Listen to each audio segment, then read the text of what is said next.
දැන් මේ වෙනකොට මේ වෙසක් සතියත් එක්ක මේ හජ්ජි උත්සවයේ යෙදීම නිමිත්තෙන් දැවැන්ත ලෙස ප්‍රශ්නකාරී තත්ත්වයන් මතුවලා තියෙනවා. ඒ වගේම වීඩියෝ එකක් නිකුත් කරාම මේ නානල් ටික ගොඩක් කලබල වෙලා හෙන්න වීඩියෝ දැම්මා මේ අපේ අය තියෙන අපි හැම කරනවා අරකයි මේකයි කිය අපිට බැනලා දැම්ම. එතකොට උදාහරණයක් ඇරෙට පළවෙනියෙන්ම කියන්න තියෙන්නේ රටේ ජනතාවට ඕගොල්ලෝ වෙන අරාබි රටක ගිහිල්ලා වෙසක් සමරන්න උත්සාහයක් ගත්තා නම් වෙසක් සැමරීමක් සිදු කරන්න කරා නම් අඩුම ගානේ බුදු පිළිමයක් හරි අරන් ගියා නම් කොහොමද ඕගොල්ලන්ට සලකන්නේ කියන එක ගැන ඕගොල්ලෝ හිතලා බලන්න. ඕගොල්ලෝ ගියපු කට්ටියගෙන් අහලා බලන්න කොහොමද ඒ තත්ත්වය තුල ඒ රටවල සලකන්නේ කියන එක. විශේෂයෙන්ම ඉතින් අපි දකිනවා මේ සමාජ මාධ්‍ය ජාලාවල මේ පෝස්ට් එක මේ ලිපිය සංසරණය වෙනවා. එතකොට ඒකේ දාලා තියෙනවා වෙසක් සතිය විදියට මැයි 27 සිට ජූනි මාස 2 දක්වා කියලා දැන. ජූනි මාසෙත් කියන්නේ පොසොන් මාසේ අපිට වෙසක් සමරන්න දෙයක් නැහැ. මේක සවුන්දා ඉඳලා 31 දක්වා සැමරීමක් සිදු කරන්න ඕනි කියන එක තමයි අපි විශේෂයෙන්ම මතක් කරේ. මොකද වෙසක් මාසේ තමයි වෙසක් සමරන්න ඕනේ. වෙසක් මාසේ නැතුව පොසොන් මාසේ වෙසක් සමරන සිරිතක් ලංකාවේ නැහැ. එතකොට මේ සියල්ලම මේගොල්ලෝ හැමදේම කන පිට පෙරලන අවුරුද්ද වෙනස් කරනවා. අවුරුද්දට එක එක කතා කියන අවුරුද්ද නැකත් විනාශ කරනවා. ඒ වගේ දේවල් මේ හෙන ගොඩක් සිංහල මහා සංස්කෘතිය විනාශ කිරීමට මේගොල්ලෝ සූදානම් වෙනවා. එතකොට දැන් මේ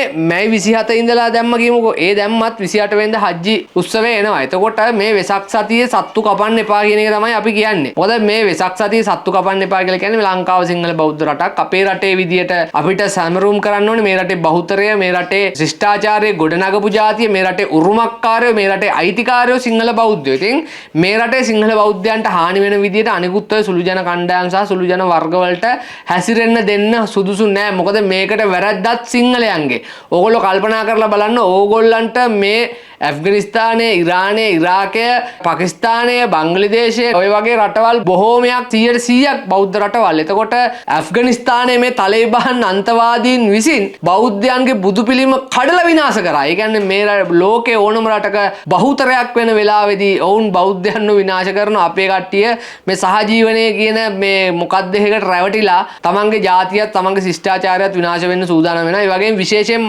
මට කමෙන්ට් කරපු බොහොමයක් පිරිස මම දැක්ක ෆේක් account ඒ ඔක්කොම සිංහල නොවන කට්ටිය කියලා මම දන්න. මොකද විශේෂයෙන්ම කතා කරපු සමහර කට්ටිය කියන අපි වෙසක් වලට ඌරෝ මරන කතාත් කියලා තිබ්බා. අපි ඉතින් අපි නම් වෙසක් වලට ඌරෝ මරන්නේ නැහැ.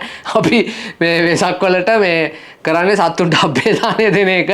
ඉතින් ඒ වගේ Facebook එකේ අර නම සිංහලෙන් හදාගත්තට අපේ සංස්කෘතිය පිළිබඳ කිසිදු අවබෝධයක් නැහැ. ඉතින් ඒ වගේ මෝඩයෝ ඇවිල්ලා කමෙන්ට් කරනවා උඹලා එතකොට වෙසක් වලට ඌරෝ මරුවට කවන්නේ නැද්ද මේ? අපි වෙසක් වලට සාමාන්‍යයෙන් ඌරෝ මරන්නේ නැහැ කියන එක අපි විශේෂයෙන්ම මත ඌරෝ නෙමෙයි කිසිම සතෙක් මරන්නේ නැහැ. වෙසක් පොසොන් පොයට අපි සත්තු මරන්නේ නැහැ.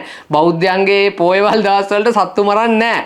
ඉතින් ඒක තේරුම් ගන්න ඕනේ. ඔය සිංහල නමෙන් හිටියට කවන්නේ නැහැ. සංස්කෘතියත් පොඩ්ඩක් තේරුම් ගන්න. එහෙම ඉඳලා ෆේක් account වලින් ඇවිල්ලා කමෙන්ට් දාන්න කියලා විශේෂයෙන්ම කියනවා. එතකොට මේ ඒකත් එක්කම අපි දැක්ක මේ හජ්ජි වලට ආණ්ඩුව නිකුත් කරලා තියෙනවා ශ්‍රී බුද්ධ වර්ෂ 2570ක් ඒ කියන්නේ විවාහාර වර්ෂ විදියට 2026 මැයි මාස 27 වන දින සිට ජූනි මාස 2 දක්වා වෙසක් සතිය වශයෙන් ප්‍රකාශයට පත් කර ඇත. එතකොට මේ 27 වෙනිදා ඉඳලා 28 වෙනිදාත් සත්තු කැපුවොත් මේ වෙසක් සතිය තුල සත්තු කැපුවොත් ඒක දැවැන්ත ප්‍රශ්නයක් මතුවෙනවා. ඒකට මුතුන් මිත්තන් අනිවාර්යෙන් දඬුවම් කරන්න සූදානම් වෙනවා. මොකද ඒක මුතුන් මිත්තන් මේ පිළිබඳව බලාගෙන ඉන්නේ කියන එක අපි විශේෂයෙන් මතක් කරනවා. මොකද මේකට පූර්වාදර්ශ කලින් තියෙනවා. මේ වගේ වෙසක් සතියවල වල පොය සතියවල වල මේ කරපු දේවල් වල සෝබාදහම කම්පා වුණා. සෝබාදහම කම්පා වෙලා විශාල විනාශයන් ආවා. සෝබාදහමේ විනාශයන් වලට විශේෂයෙන්ම ගිනි ගැනීම්, රථ වාහන අනතුරු, මිනිස් ජීවිත වලට වෙන හානි, එතකොට ස්වභාවික විපත්, ඒ වගේ දේවල්, එතකොට ස්වභාවික ව්‍යසන වසංගත එන්න පුළුවන් කියන එක අපි විශේෂයෙන්ම මතක් කරනවා. මොකද අපිට මේ ආණ්ඩුවට අපි කියන දේ අහන්න නැත්නම්, සිංහල බෞද්ධයෝ කියන දේ අහන්න නැත්නම් සෝබාදහමෙන් හරි මුතුන් මිත්තන් හරි ඒකට ප්‍රතිචාර දක්වනවා, ඒකට පිළිතුරු සපයනවා කියන එක විශේෂයෙන් මතක් කරන්න ඕනේ. එහෙම වුණොත් ඒ දඬුවමට ගොදුරු වෙන්නේ මේවට කඩේ යන ඕගොල්ලෝ කියන එක විශේෂයෙන් මතක් කරනවා. මේ ඕගොල්ලන්ට දෙන්නේ පණිවිඩයක්. මේ පණිවිඩයේ තේරුම් අරගෙන හැසිරෙන්න බැරි නම් ඔබ සෝබාදහමේ දණ්ඩනයට ලක් වෙයි කියන එක විශේෂයෙන් මතක් කරනවා. මොකද අනිත් එක ඕගොල්ලන්ට බලා ගන්න පුළුවන් මේ වෙනකොට මේ අන්තවාදී ත්‍රස්තවාදය පිළිබඳ ලෝකයටම වසංගතයක් වෙලා දින සමහර චීනය වගේ රටවල් කියන මේ ඉස්ලාම් අන්තවාදය කියන්නේ පිළිකාවක් කියලා ඔවුන්ගේ සමාජ මාධ්‍ය ජාලාවල ප්‍රකාශ කරනවා. ඒකෝර අපි ඒ වගේ සමාජ මාධ්‍ය ජාලාවල් බලනකොට අපි ඔවුන් ලෝකයේ අනිත් රටවල් වල සමාජ මාධ්‍ය ජාලාවල් වල බලනකොට ඔවුන්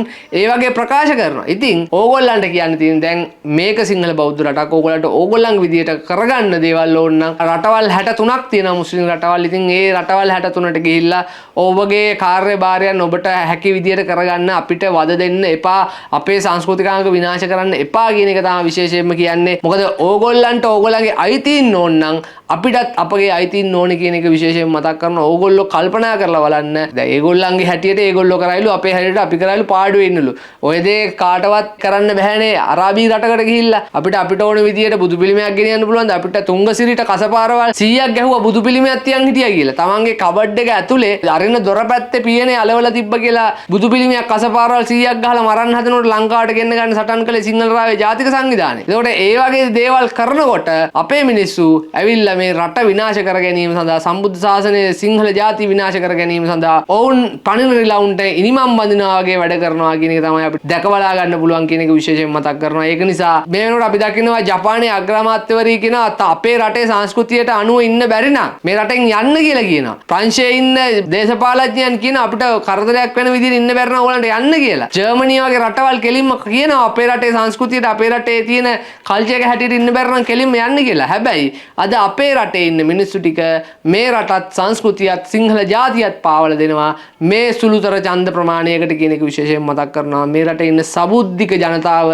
තේරුම් ගන්න ඕනේ බහුතරය වෙන් වෙන්නේ නැතුව දේශපාලනික වශයෙන් වෙන් වෙන්නේ නැතුව අපි රැකගත යුත්තේ සිංහල බෞද්ධ මහා සංස්කෘතිය සිංහල බෞද්ධ රාජ්‍ය කියන එක විශේෂයෙන්ම මතක් කරනවා. ඒ වෙනුවෙන් කතා කරන ඒ වෙනුවෙන් සටන් කරන නායකයන්ට ඔබ ඔබේ මනාපය පාවිච්චි කරන්න නිතරම සූදානමින් ඉන්න. එහෙම නොකළොත් ඔබට හැමදාම හොරා අරකයි මේකයි කීගේ පෙන්න ඔබ ඔබේ සංස්කෘතිය ඔබේ රට මේ සිංහල බෞද්ධ රට මේ මහා සිංහලේ සංස්කෘතිකාංග ටික හොරකම් කරලා විනාශ කරලා දානවා කියන එකයි රටත් හොරකම් කරනවා කියන එකයි හොරා කීගේ පෙන්න උරුමයන් ටික හොරකම් කරනවා කියන එකයි අපිට අවසන් වශයෙන් ඔබට කියන්න තියෙන්නේ. ඒක නිසා කරුණා කරලා කියනවා ලංකාව කියන්නේ සිංහල බෞද්ධ රටක්. ඒ සිංහල බෞද්ධ රටේ උරුමය වෙනුවෙන් ඒ සිංහල බෞද්ධ රටේ අනන්‍යතාවය වෙනුවෙන් සටන් කළ යුතු ආකාරයට සටන් කරන්න ඕනේ කියන එක විශේෂයෙන්ම කියනවා. මම දැකලා දින ඔය Facebook එකේ සමාජ මාධ්‍ය ජාලවල নানা ප්‍රකාර විදිහට මට මඩ ගහන පිරිසගේ මම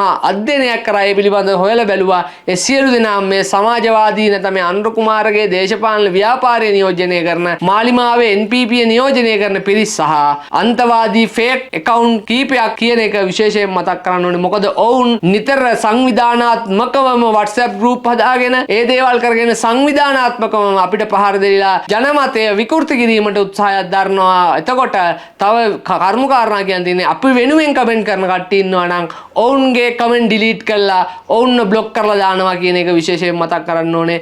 ඒ පිළිබඳව මට සාක්ෂි වගේකුත් ඇවිල්ලා තියෙනවා. මම ඉදිරියේදී ඒ පිළිබඳව ඔබට කතා කරනවා කියන එක විශේෂයෙන්ම මතක් කරන්න ඕනේ. ස්තුතියි.